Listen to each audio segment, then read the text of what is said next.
Shalom, everyone. Shalom.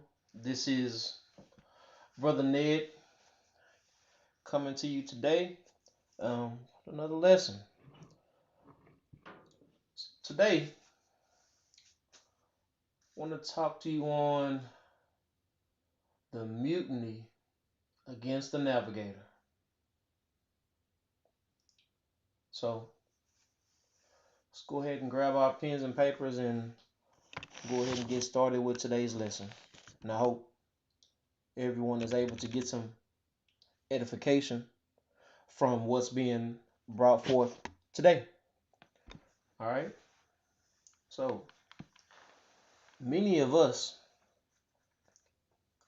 have turned from God. This turning is not 180 degrees, nor 90 degrees, nor 45 degrees. It's as little as can be as a 1 degree turn. But this 1 degree can cause a multitude of issues. Thus, correction must come, even at this smallest amount of turning. Let us consider a boat traveling on the sea. The navigator of this boat depends fully on the map,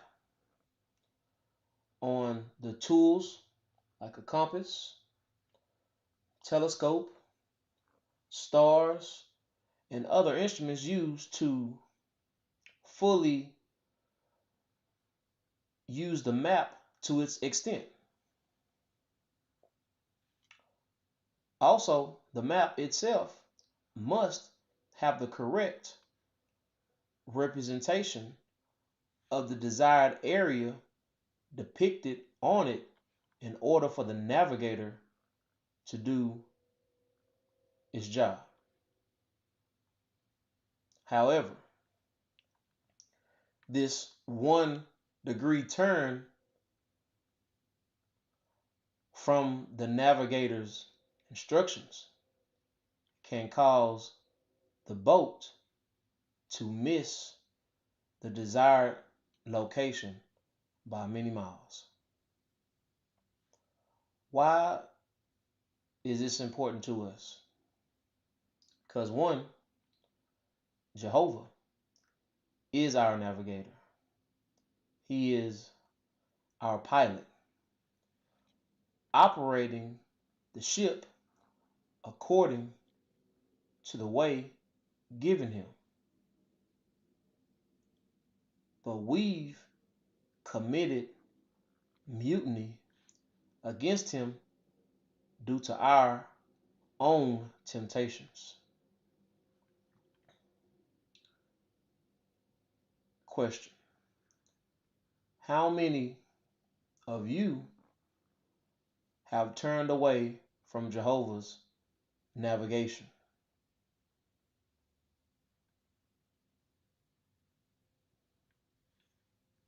Question 2. What has tempted you to turn? You don't have to put it in the chat, but just think on it.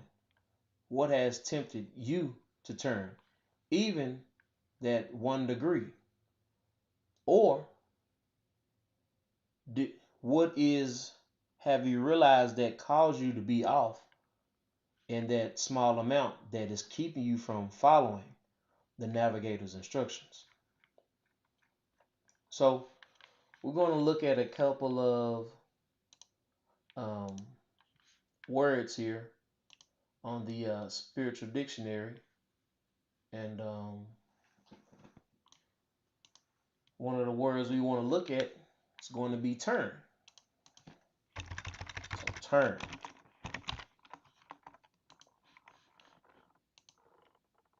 So turn is to wander, to be in error, to sin, to stagger, to go astray. See what else? Oh, to be disloyal, to backslide, to corrupt. Also, to yield, or to bend or incline our ears to other things other than the instructions of our navigator. See what else we got here. Oh, pervert, twist, distort, some foolishness and some forwardness. Oh, to turn away, to reject, to not be accepted, not accepting those instructions, not following the lead, refusing it. Basically saying rebellion, this mutiny. And there's one more I want to see here. Yep. To undermine, overthrow. Right there. Overthrow. That mutiny. Not being in full subjection to Jehovah. Another word we're going to look at is swerved.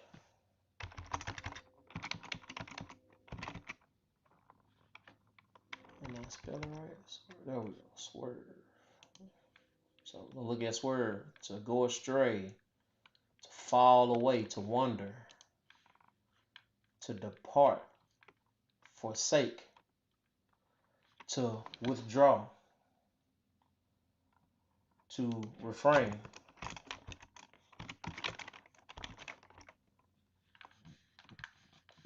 And then we have, let's see if it's right here. Oh, drunkenness. It's a big one. To sway.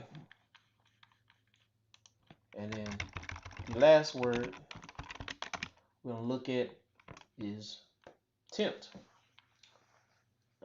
To be enticed, seduced, beguiled, persuaded, deceived. Let's see, one more. Got some weakness. And right here, seduced and snared. So, tempt. So let's look at this right here. I want to look at James chapter 1, verse 13.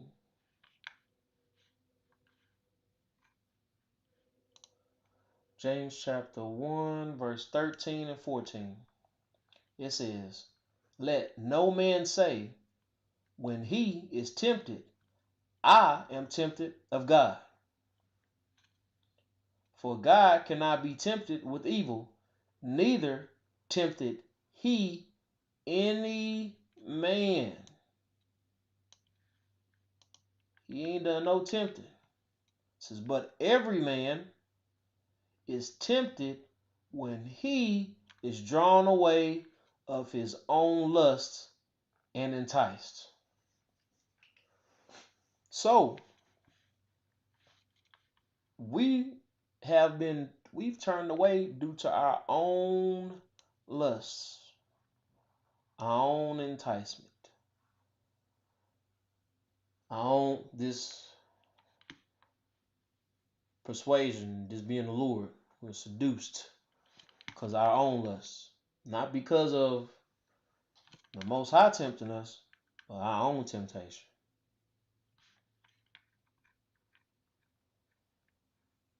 So what are some things that have tempted us on our journey? You have money, cars, fame, jealousy, glory, power, women, men, some status. This status, I'm going to dig into a little bit of that. So a status, it's like a state.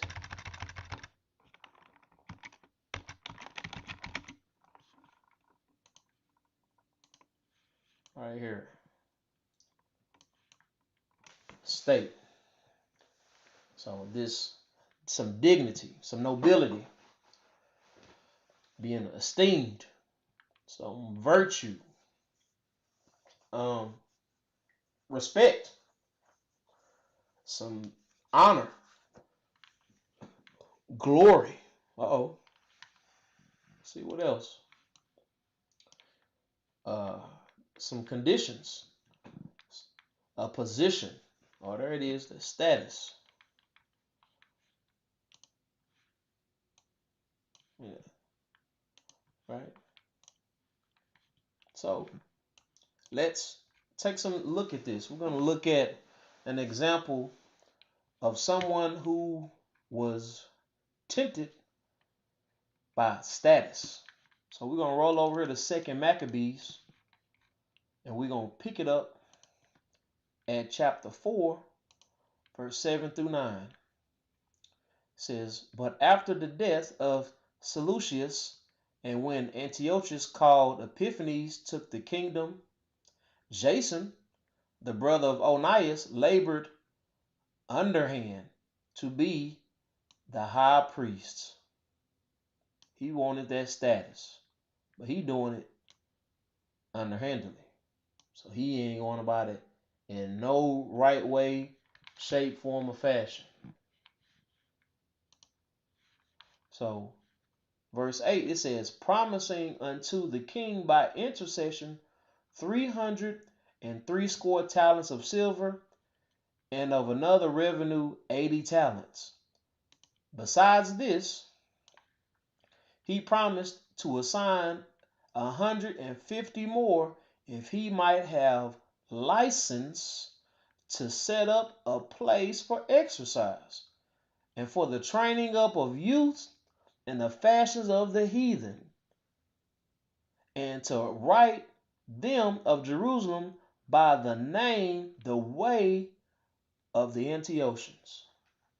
So this status that he's trying to get to be a high priest, which really he's not going to be achieving. I mean, he's going to be one of those false ones, because he making this place of exercise, and then he going to be training them up in the way of the heathens, cause Jason to go astray instead of following the Most High. You know, we're not supposed to be doing this, but he want this status so bad that he completely committed mutiny against the Navigator. Let me do this. So I'm gonna pull up. Let's go to Sirach right here. Sirach to some Ecclesiasticus, and we're gonna pull up chapter 29. We're gonna look at verse 16 and verse 19. So it says, "A sinner will overthrow the good estate, of his surety, his good status that he already had with the Navigator. But he didn't want that status because he thought it was a low esteem what he already had.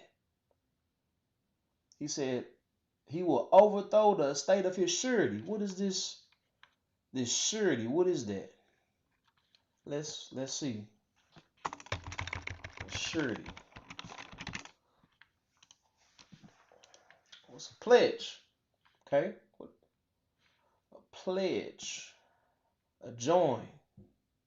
Matter of fact, since we go pledge, we're going to roll over here to the keyword dictionary. Pledge. I don't know if y'all can see that. Let me make it a little bit bigger. It's pledge. It's an oath. Some truth or truths, a vow, a promise to swear. So a sinner will overthrow this estate, which could be a condition, some honor, some virtue, for a pledge, a promise. So what's going on? He overthrowing what he already got going on because he want to put this in his place of exercise. He getting this promise fulfilled by the king.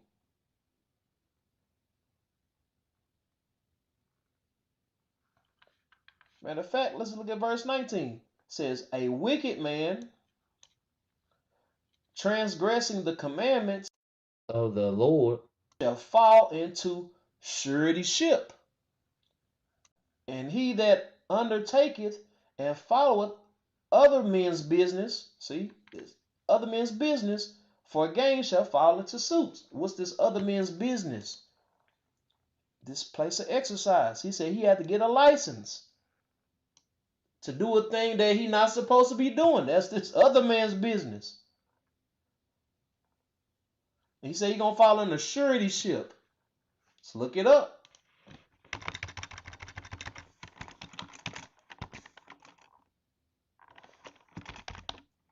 Matter of fact, we gotta go back over here. Let's pull it right here.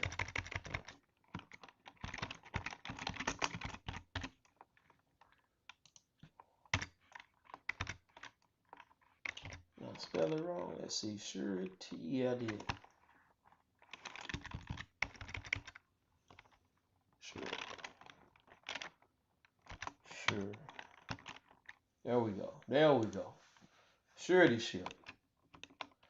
He's gonna fall into a bond, a pledge, some security. So he's bonded to this thing that he's got going on. This pledge. So he's basically pledging to do evil. Matter of fact, so right here, we got this bond, right? This bond. Say a yoke, some burdens. So he didn't put himself on this yoke. See what yoke he done bound himself to. We can go to Deuteronomy 28:48. Make sure I pull it up there y'all can see it.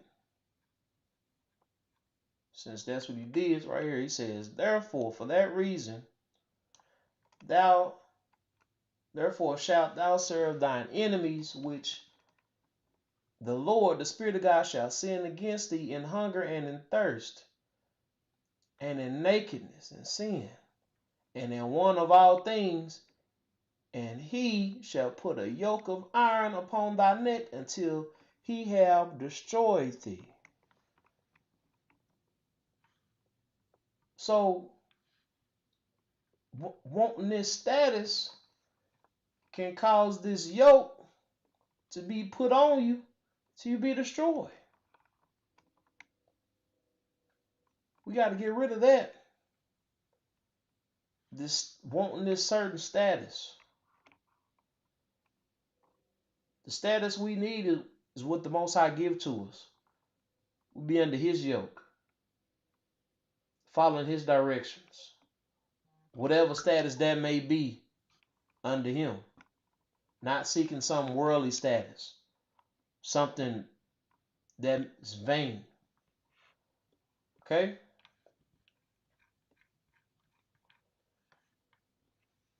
Matter of fact, we're going to look at a little more status right here. Let's look at Matthew chapter 23, 1 through 7. These kind of want some status and a little bit of power. Matthew 23, it says, Then Jesus spake to the multitude and to his disciples, saying, The scribes and the Pharisees sit in Moses' seat. So this what they want. They want that same status Moses had. They want the power that Moses had.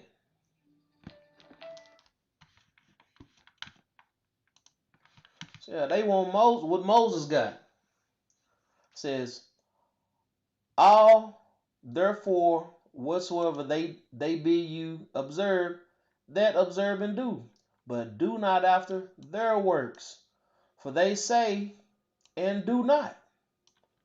For they bind heavy burdens, here it is, and grievous to be borne, to be carried, and lay them on men's shoulders. But they themselves will not move them with one of their fingers. But all their works they do for to be seen of men. They want this status. They make broad their phylacteries. They enlarge the borders of their garments, and love the uppermost rooms at feasts and at chief seats in the synagogues and they meeting places and greetings in the markets, and to be called of men rabbi, rabbi. They oh, I want to call me Bishop MC such and such. They can't go by their regular name. I got to be Bishop something or Reverend something.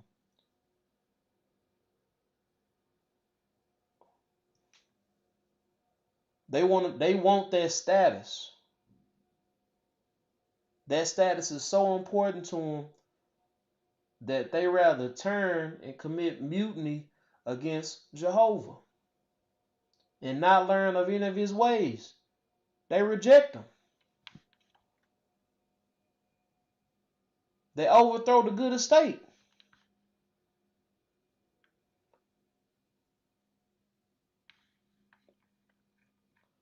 So now let's look at some of this fame and glory with a little jealousy, envy, and covetousness mixed in it. Let's go over here to 1 Samuel. 1 Samuel, sorry.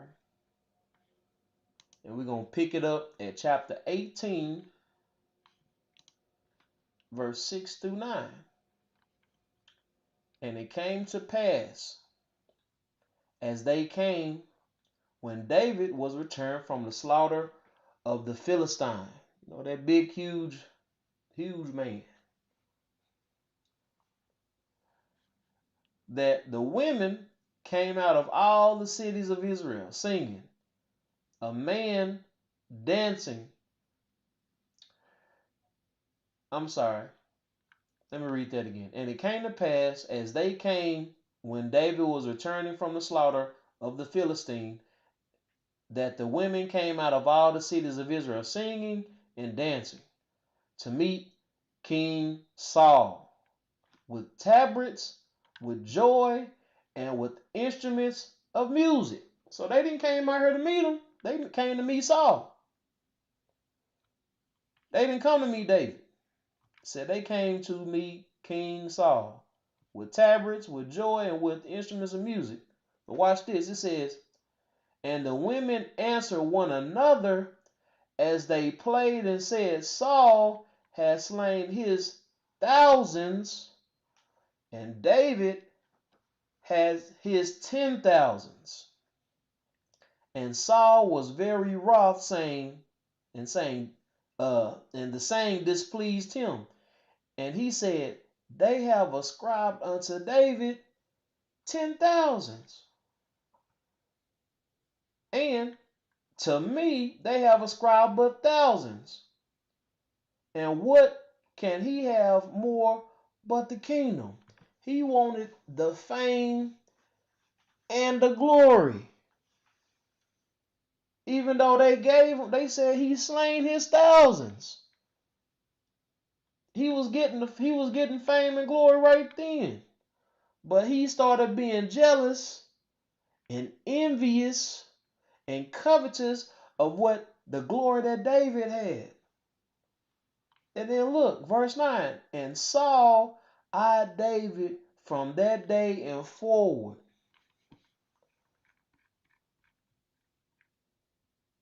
Saul couldn't even be cool. That they in the same kingdom, but he can't accept that man went out there and put in that work. That's it. He went in and put in work. They was giving him glory, but he wanted all the glory. Look, it didn't even matter. Let's go to Galatians. Galatians chapter 5, 26. It says, let us not be desirous of vain glory, provoking one another, envying one another. The man was out there putting in work. That's all it was. But he up here, he want the vain is empty. All they did was went out there and took care of the enemies. That was it. That work had to be put in. But he want all of it on himself. Now he envying David. For what? He was the king. The people wanted him as the king, but but he want glory. He want the glory of David too. Vainglory.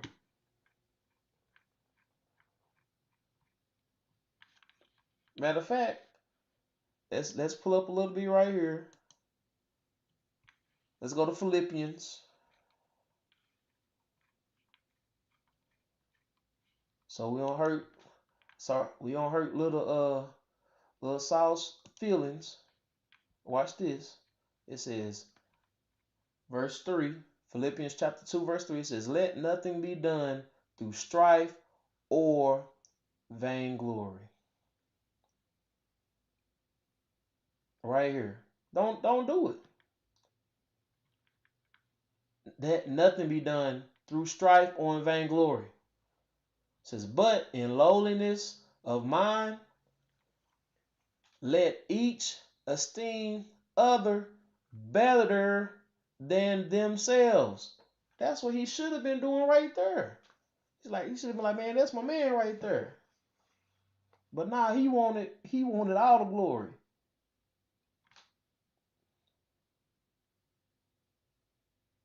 Matter of fact, watch this. This is what he was really about. We're gonna go to John chapter 12. Many of us are like this. We like just like this. John chapter 12, we're gonna go to verse 43. It says, for they loved the praise of men more than the praise of God.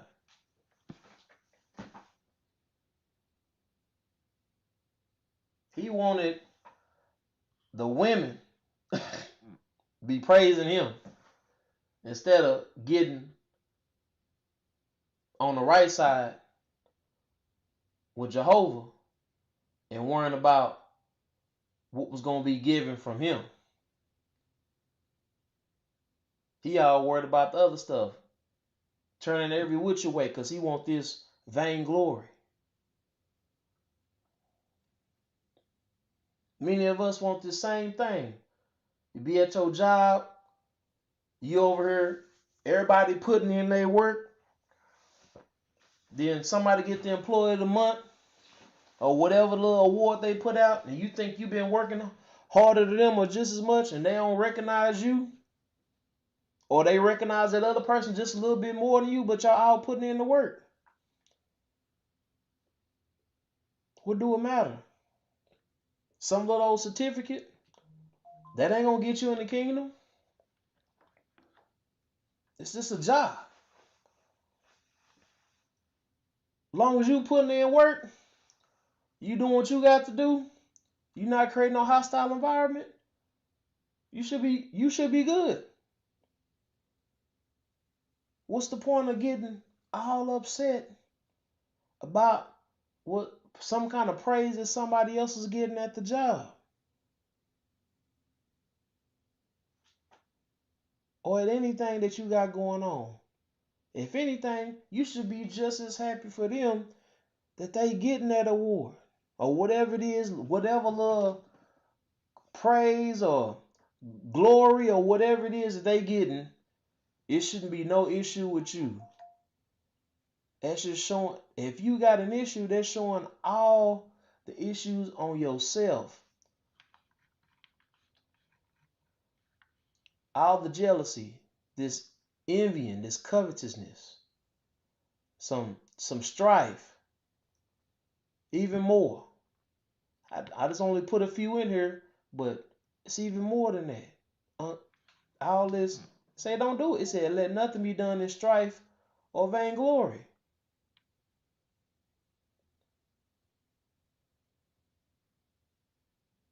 Don't be desirous of that. Okay?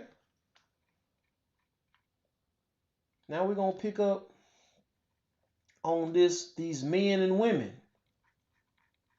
How we get tempted by men and women. Let's go over to 2 Samuel. 2 Samuel chapter 11. We're going to read verses 1 through 5. It says, and it came to pass after the year was expired, at the time when the kings go forth to battle, that David sent Joab and his servants with him and all Israel. And they destroyed the children of Ammon and besieged Rabbah. But David tarried still at Jerusalem. And it came to pass in the eventide that David arose from off his bed and walked upon the roof of the king's house. And from the roof he saw a woman washing herself. And the woman was very beautiful to look upon. And David sent and inquired after the woman. And one said, is not that this Bathsheba, the daughter of Eliam, the wife of Uriah the Hittite? They didn't care. David didn't care what was going on. David sent messengers and took her. So he sent messengers. They delivered the message and they brought her back. It didn't say that they forced her to come back. And she came in to him. She came willingly. And he lay with her, for she was purified from her uncleanness, and she returned to her house. just to make sure we know what's going on. And the woman conceived. So you know what they was doing in here. Like Elder say, they was in there knocking boots. The woman conceived. That's all. So right here, you got David up here looking at this beauty of a woman. He right here it say, is this not the wife of Uriah? So he knew who it was. He up here coveting his brother or his neighbor's wife. But guess what? Bathsheba know who David was. She was coveting him too. You up here, come on now. He on the rooftop, she on the rooftop, she taking a bath. Come on. In plain sight. Let's look at this. Let's go to we gonna look at the woman side first. At the women desiring these men. We're gonna look at that first, and then we're gonna go to the men. So we're gonna go to 1 Samuel chapter 16, verse 7. It says, but the Lord said unto Samuel. Matter of fact, let's see something right quick. Let me see one thing. Give me one. So we got Samuel.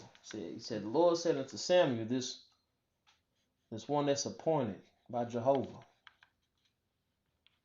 First, the Lord said unto Samuel, look not upon his countenance, or the height of his stature.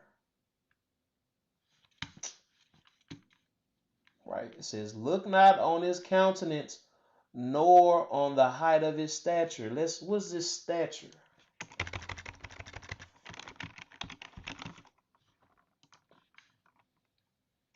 Let's see, stature.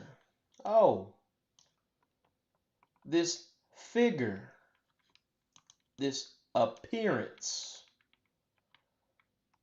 What else we got? The fashion, the likeness, the form. Got some more. See what else we got. Got another one right here. It says, oh, the portion, the weights, the standards, the judgment. And that's it right there. So look not on his stature, his likeness, his countenance. I know women, y'all see a man, you know, they tall, dark, handsome. And he may have a little money. You see him with his little G-Rod. Looking on that, get caught up. Bathsheba knew who David was. He the king.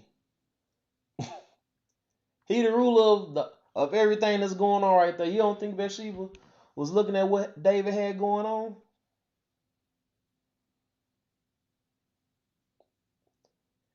But I'm not gonna harp on it. Just think about it, okay? Just meditate on it. Let's get to these men. How the men be rolling around. Let's go to Sirach. To some Ecclesiasticus, chapter 9. We're gonna pick it up at verse 8. It says, turn away thine eyes from a beautiful woman. Say it right here. The woman was very beautiful to look upon. And look not upon another's beauty. For many have been deceived by the beauty of a woman. For herewith love is kindled as a fire. Matter of fact, I'm going to read this first part of verse 9. It says, sit not at all with another man's wife.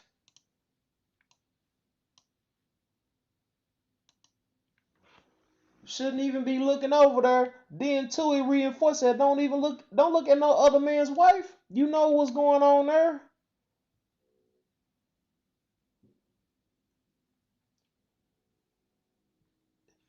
Don't sit. Don't look. Don't consider none of that. Said, turn away thine eyes from a beautiful woman.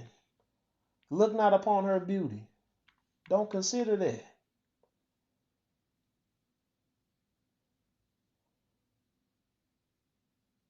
That right there, it says, for herewith love is kindled as a fire, a desire. And get you caught up real easy. If you have an issue with this, pluck that eye out. Don't physically pluck your eye out. Turn your eye away. Okay? If that's something that you're dealing with, turn your eye away. Meditate on that. Understand what it is that's causing you to have this issue. Cut it off. Okay? And my next point that we have caused us to have a mutiny against the Navigator is money. So we gonna stay right over in Samuel. We're gonna go to 1 Samuel chapter 8. We're gonna pick it up at verse 1 through 3. It says, and it came to pass when Samuel was old, that he made his sons judges over Israel. Now, the name of the firstborn was Joel, and the name of the second was Abiah. And they were judges, teachers in Beersheba. Now watch this. And his sons walked not in the ways of who? Spirit of God. But they turned aside after lucre, money, and took bribes and perverted judgment.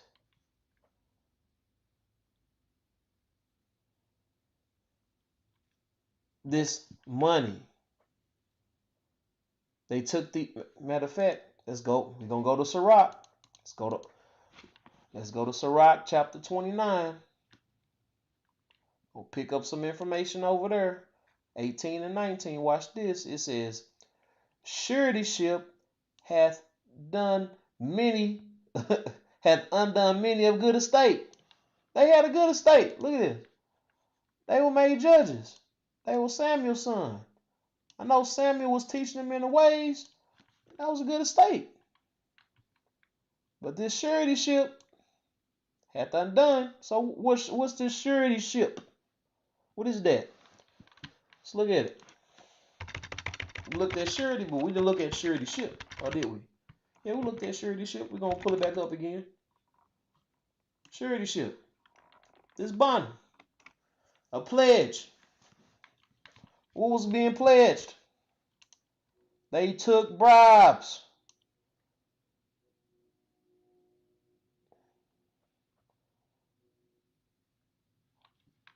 Then they perverted the judgment from that pledge that they took. Go back over to Sirach. It says, and shaketh them as a wave of the sea.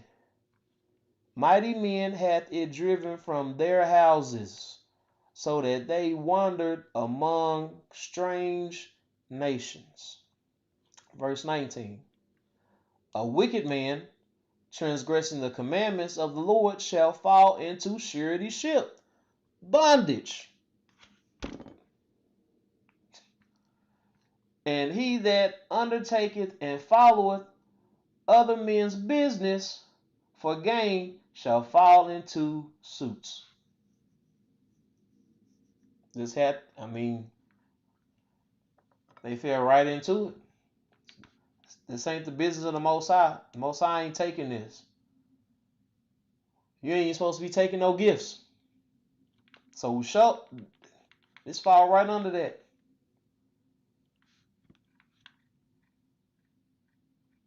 Matter of fact, let's look at a little bit more to find out what's going on. 1 Timothy chapter 6, we're going to pick it up 9 through 11. It says, but they that will be rich fall into temptation and a snare, this suretyship, and into many foolish, hurtful lusts, which drown men in destruction and perdition. For the love of money, the love of it, the promise, the pledge of money is the root of all evil, which, while some coveted after, they have erred from the faith and pierced themselves through with many sorrows. It says pierce themselves through, because we are tempted of our own lusts.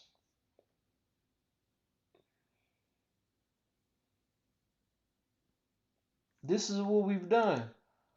Man, I'm going to pull it over here instead. Susanna. I'm going to go to Susanna chapter 1, verse 9. Oh, did I skip it? Right here. This is what we did. So what happened? And they perverted their own mind.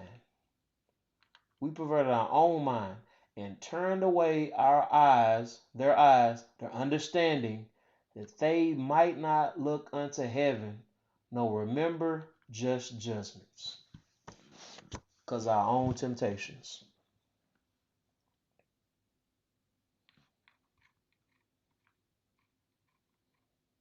It's not the way we're supposed to be rolling. Then on top of that, let's go right over here to Proverbs. Check this out. Proverbs. This is how we like to do. Proverbs chapter 30. We're going to pick it up at verse 20. And it says, such is the way of an adulterous woman, spirit. She eateth, learneth, and wipeth her mouth. She learned all this, clean a little mouth up, because there's all kind of filth on it, clean it up, and said, I have done no wickedness. Watch this. Genesis chapter 3. This wasn't in a lesson, but I had to roll right here. Look. Let me where I want to start at. Verse 10. And he said, I heard a voice in the garden, and I was afraid, because I was naked, and I hid myself. And he said, who told thee thou was naked?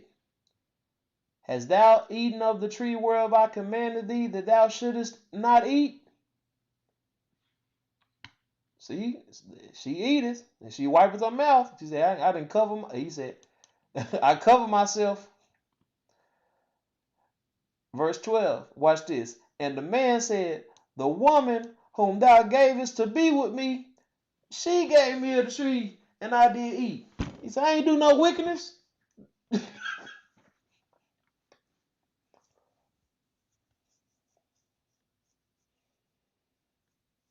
But we cold-blooded. We commit the mutiny. Then we wanna hide it. Like, grab it with the right hand, put the right hand behind the back, come with the left. We doing all kind of tricky stuff.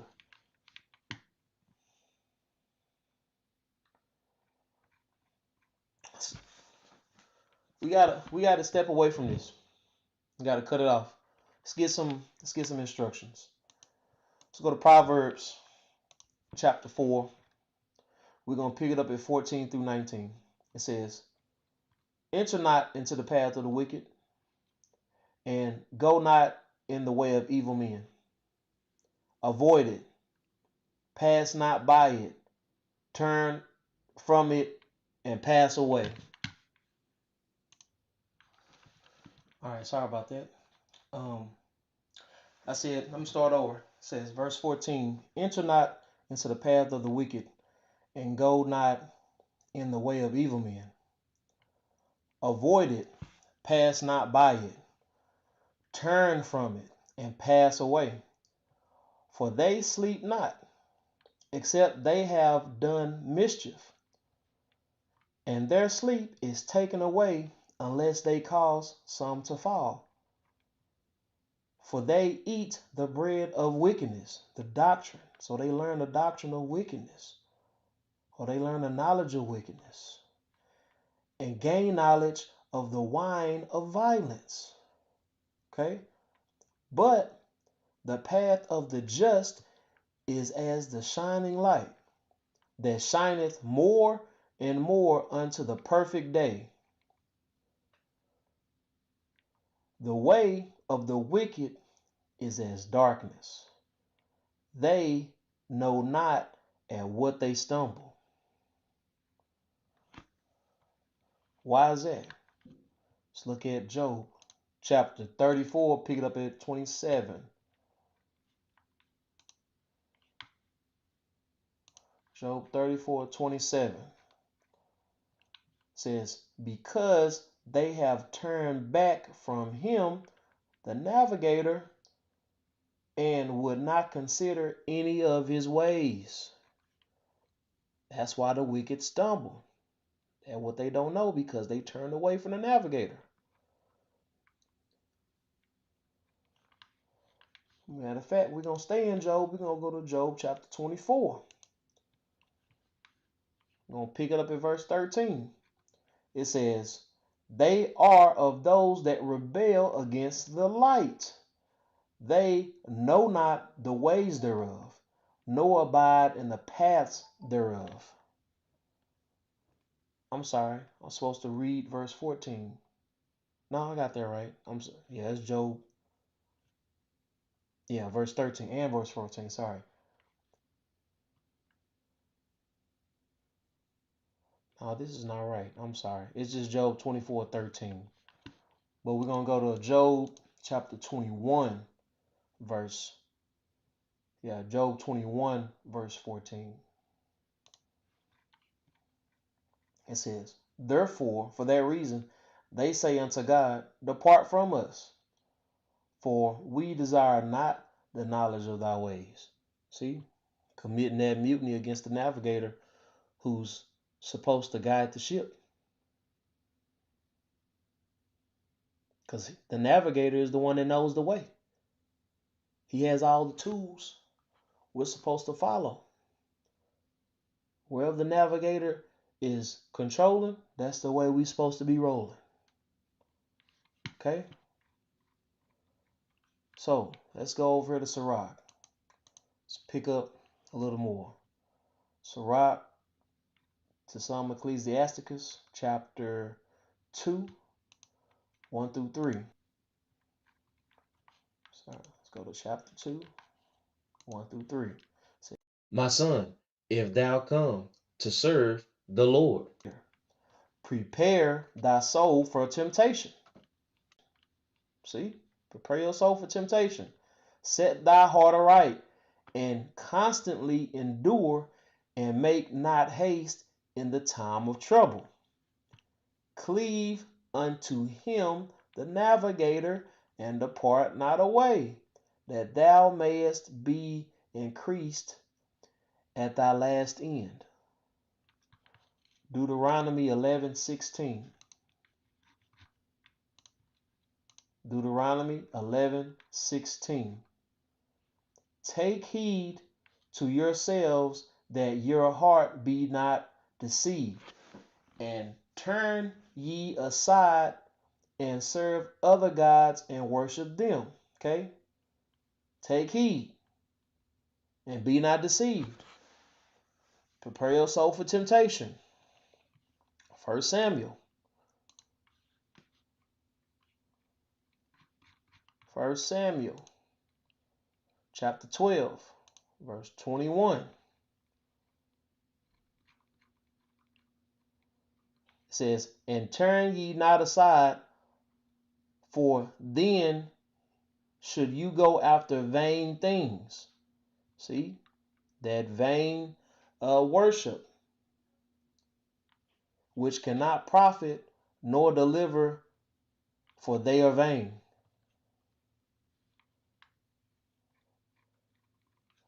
Leviticus, I'm going to pick it up at chapter 9, verse 4.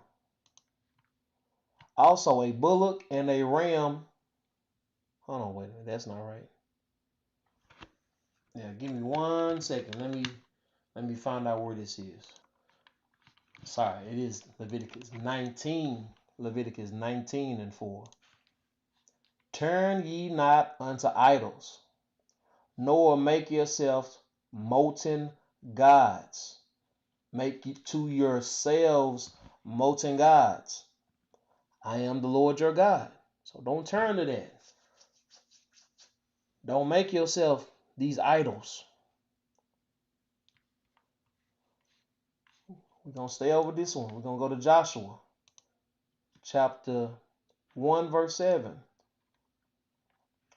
Only be thou strong and very courageous, that thou mayest observe to do according to all the law which Moses, the word of truth, my servant, commanded thee.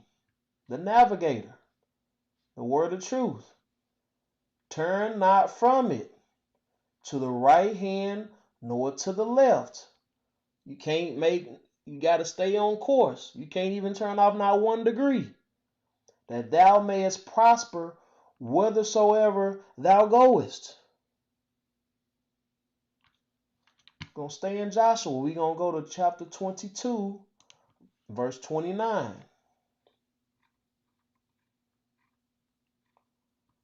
It says, God forbid that we should rebel, commit this mutiny against the Spirit of God, the Navigator, and turn this day from following the Spirit of God, the Navigator, to build an altar for burnt offerings, for these living gifts, for meat offerings, for sacrifices, established covenants, besides the altar of the Spirit of God, our guide, that is before his tabernacle.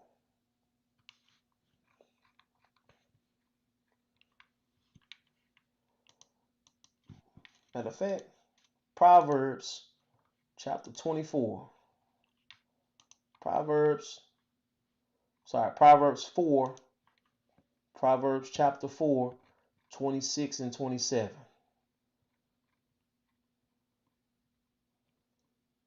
It says, ponder the path. Ponder the path of thy feet, of thy desire.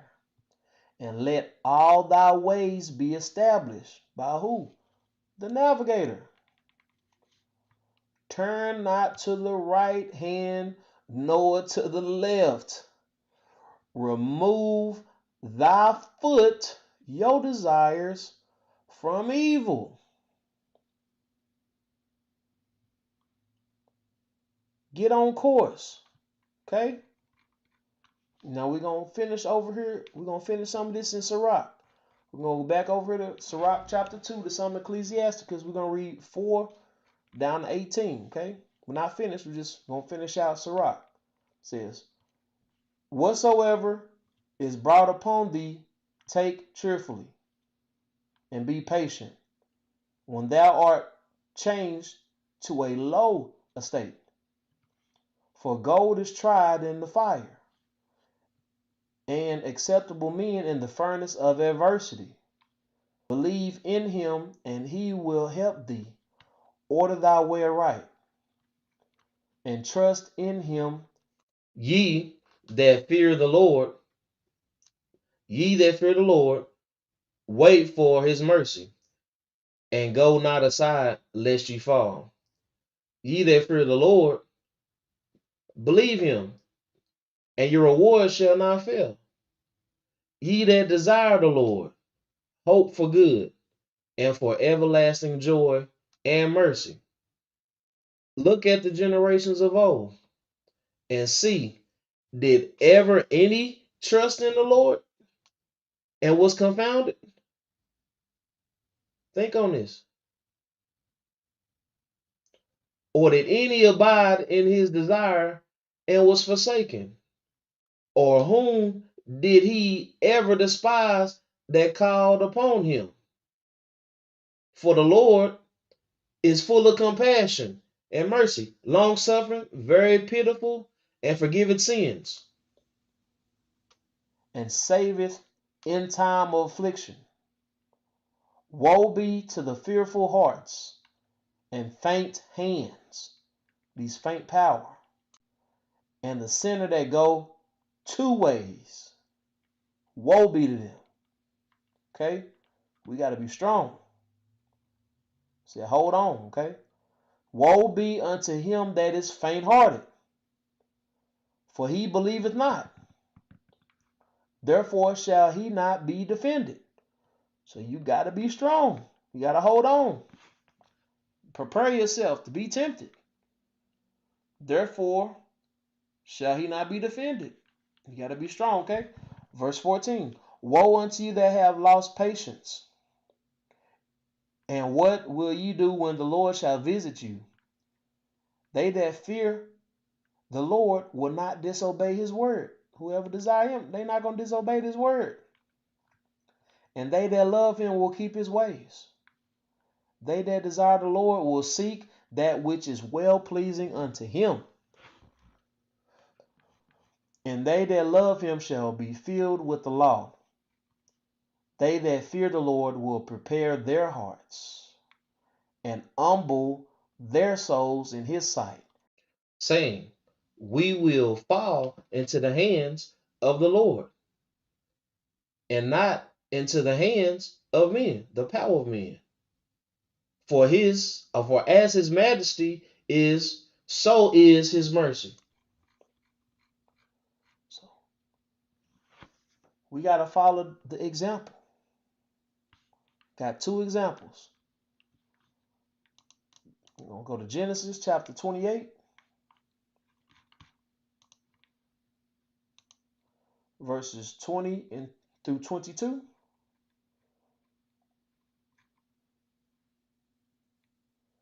Genesis 28. I clicked the wrong one. Genesis 28, 20 and 22. And then the other one is going to be Matthew chapter 4. It's going to be 1 through 10. I'm going to end on that, okay? All right, so Genesis 28 says, and Jacob, the supplanter, vowed a vow, saying, if God be with me and will keep me in this way that I go, and will give me bread to eat, this doctrine to learn of, and raiment, this covering to put on, to cover me, so that I come again to my father's house in peace, then shall the Lord, the Spirit of God, be my God, my guide, my navigator. And matter of fact, we're gonna keep it right there. Yep. And this stone which I have set for a pillar shall be God's house. And of all that thou give me, will I surely give the tenth, the portion unto thee. And then Matthew chapter 4, 1 through 10.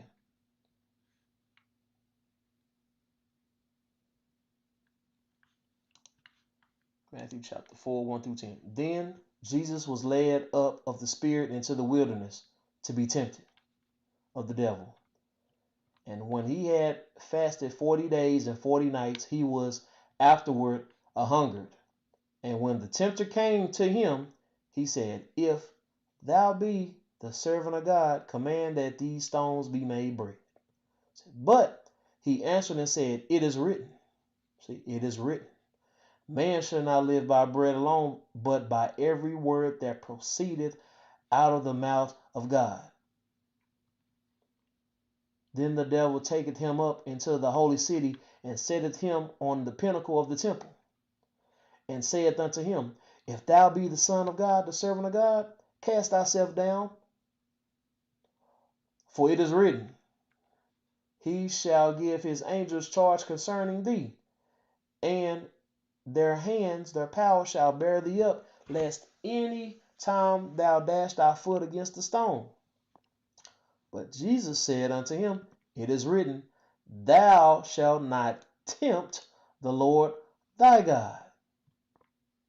Verse 8, again the devil taketh him up into an exceeding high mountain, and showeth him all the kingdoms of the world, and the glory of them, and said unto him, all these things will I give to thee, if thou wilt fall down and worship me. Then Jesus said unto him, get thee hence, Satan, for it is written, thou shalt worship the Lord thy God, and him only shalt thou serve. Then the devil leaveth him, and behold, remember, angels, messengers came and ministered unto him. So, just as these examples, that very last one, Jesus was prepared for temptation. So as we must be prepared and be strong and hold on to the instructions of the navigator. Follow